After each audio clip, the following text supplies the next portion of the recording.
एक समय की बात है। हिमालय की खाड़ी के किनारे एक छोटे से शांत गांव में राहुल नाम का एक लड़का रहता था। राहुल अपने क्रोधी स्वभाव और चंचल मन के कारण गांव भर में प्रसिद्ध था। उसका मन हर समय विचारों से भरा रहता था। सोचो कि उसके विचारों के तूफान ने उसके मन को एकदम बेचैन कर दिया था।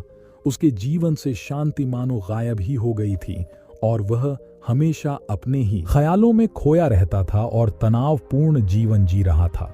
उनके अशांत मन और क्रोध के कारण उनके अपने परिवार के सदस्यों और गांव वालों से भी संबंध अच्छे नहीं थे, जिससे वह और भी अधिक अकेला और अपमानित महसूस करने लगा। वह और भी अधिक मानसिक तनाव की स्थिति में चला जाता है। एक समय की बात है, राहुल अपने गांव की गलियों में घूम रहा था। तभी राहुल की नजर एक बौद्ध भिक्षु की ओर पड़ी। देखा तो वहां बहुत भीड़ लगी हुई थी। तो राहुल ने भी जाकर पूछा कि प्रभु, मैं अपने अशांत मन को शांत कैसे कर सकता हूं? राहुल के इस सवाल पर बौद्ध भिक्षु गर्मजोशी से मुस्कुराते हैं और फिर कहा कि अशांत मन को शांत करने का अभ्यास आत्म जागरूकता से शुरू होता है। अपने भीतर उठने वाले विचारों का निरीक्षण करने के लिए प्रतिदिन कुछ समय निकालें। उन भावनाओं पर ध्यान दें जो आपके मन में आती हैं और देखें कि वे कैसे आती हैं और आकाश में गुजरते बादलों की तरह चले जाएं। राहुल ने आंखें बंद कर लीं और बौद्ध भिक्षु के कहे अनुसार अपने विचारों का अवलोकन करने लगे। जैसे ही उसने अपने भीतर उठने वाले विचारों पर ध्यान देना शुरू किया, उसे इसका एहसास हुआ। अपने अंदर चिंता और इच्छाओं की एक निरंतर धारा बहती हुई महसूस हुई। सिर्फ एक एहसास ने ही उसे एक अद्भुत शांति का एहसास कराया। उन्हें यह भी एहसास हुआ कि यह सभी विचारों और भावनाओं से अलग है। बौद्ध भिक्षु ने आगे कहा कि जैसे शक्ति ने खुद को सभी मोह माया से अलग कर लिया था, वैसे ही अपने मन को अशांतकारी विचारों और भावनाओं से मुक्त करने का अभ्यास विकसित करो। बिना किसी पूर्वाग्रह के विचार को वैसे ही स्वीकार करें जैसे वह आता है और फिर धीरे धीरे उन्हें जाने दें और अपना ध्यान वर्तमान क्षण पर केंद्रित करें। लेकिन राहुल ने टोकते हुए कहा कि अगर विचार और भावनाएं इतनी मजबूत हैं तो क्या होगा? बौद्ध भिक्षु ने कहा, यह बना रहता है और मन को छोड़ने से इनकार करता है। बौद्ध भिक्षु ने राहुल की बात से सहमति जताते हुए सिर हिलाया और कहा, ऐसे कई मौके आएंगे जब आपके मन में सवालों का बवंडर चल रहा होगा। जब आपका दिमाग आपकी बात ही नहीं सुनेगा, तो ऐसे में आपको अपनी सांसों की ताकत पर विश्वास करना होगा। एक बार फिर भिक्षु ने राहुल से कहा, अपनी आंखें बंद करो और अपनी सांसों पर ध्यान केंद्रित करने के लिए अपने पेट को ऊपर उठाते हुए और माथा से महसूस करे। बौद्ध भिक्षु ने बताया कि जब भी आपका मन अशांत हो तो तुरंत अपनी सांसों पर लौट जाएं।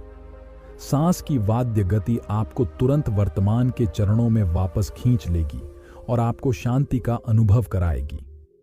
एक बौद्ध भिक्षु के निर्देशानुसार आने और जाने वाली सांसों पर ध्यान केंद्रित करने का प्रयास करें। इस छोटे से व्यायाम से उन्हें मानसिक शांति का अनुभव हुआ। उसे याद आया कि उसकी सांसें हमेशा उसके साथ थीं, जो उसे वर्तमान क्षण की याद दिलाती थीं, आराम और शांति लाती है। राहुल के इस विकास को देखकर बौद्ध भिक्षु मंद मंद मुस्कुराए और बोले, मेरे प्रिय बेचैन मन को शांत करना एक ऐसा अभ्यास है जिसमें बहुत प्रयास और दृढ़ इच्छा शक्ति की आवश्यकता होती है, क्योंकि लगातार व्यायाम से मांसपेशियां मजबूत होती हैं। उसी तरह नियमित अभ्यास से मन भी शांत होता है। स्वीकृत में सिर हिलाते हुए इस बौद्ध भिक्षु को धन्यवाद देते हुए उन्होंने वादा किया कि आज से वह अपने अशांत मन को शांत कर सकेंगे और अपनी गैर शक्तियों को मुक्त कर सकेंगे। बौद्ध भिक्षु ने राहुल के कंधे पर हाथ रखकर कहा, मुझे आपकी क्षमता पर बहुत भरोसा है और आपको जल्द ही आंतरिक शांति मिलेगी। लेकिन याद रखें कि यह आसान नहीं होगा, लेकिन अगर आप दृढ़ इच्छा शक्ति और खुले दिल से प्रयास करेंगे तो आप निश्चित रूप से वह शांति पालेंगे जो आपके अंदर है। उस दिन से राहुल अपने अशांत मन को शांत करने का प्रयास करने लगा और हर दिन ध्यान करने के लिए एक अलग समय निर्धारित किया। उसने अपने मन में उठने वाले विचारों को बिना किसी रोक टोक के जाने दिया और अपनी सांसों के जरिए खुद को वर्तमान में बनाए रखने की कोशिश की। समय के साथ अभ्यास करते हुए राहुल को अपने अंदर शांति का अनुभव हुआ। जैसे जैसे समय बीतता गया, राहुल को ज्ञान और शांति का स्रोत कहा जाने लगा। अपने अशांत मन को शांत करने के लिए राहुल के पास आने लगे। बौद्ध भिक्षुओं के शिक्षक दूसरों की मदद करते समय आत्म जागरूकता की शक्ति साझा करते हैं। बौद्ध भिक्षु आंतरिक शांति पाने की शिक्षा देते हैं। इसके साथ ही उन्होंने अपनी सांसों पर ध्यान देने और अपने विचारों को मुक्त करने की कला भी सिखाई। ऐसे निवासियों का विकास हुआ और उन्हें मन की अमूल्य शांति मिली। बौद्ध भिक्षु की शिक्षाओं और राहुल द्वारा संचालित अभ्यास के माध्यम से विचारों को त्यागने और वर्तमान में जीने की कला दूर दूर तक फैल गई। उन्होंने कई लोगों की जिंदगी बदल दी और जैसे जैसे समय बीतता गया, उनकी जिंदगी और भी बदलती गई। राहुल का शांत प्रभाव उसके गांव की सीमाओं से परे तक फैला हुआ था। आसपास के गांवों और शहरों से लोग राहुल के परिवर्तन की कहानी सुनते थे, उनसे सलाह लेने आते हैं। मन के बोझ तले दबे लोगों के लिए राहुल आशा की किरण बन गया। राहुल की शिक्षाएं केवल ध्यान और प्रवचन तक ही सीमित नहीं थीं, बल्कि वह रोग मार्ग के काम जागरूकता के साथ करने पर ज्यादा जोर देते थे।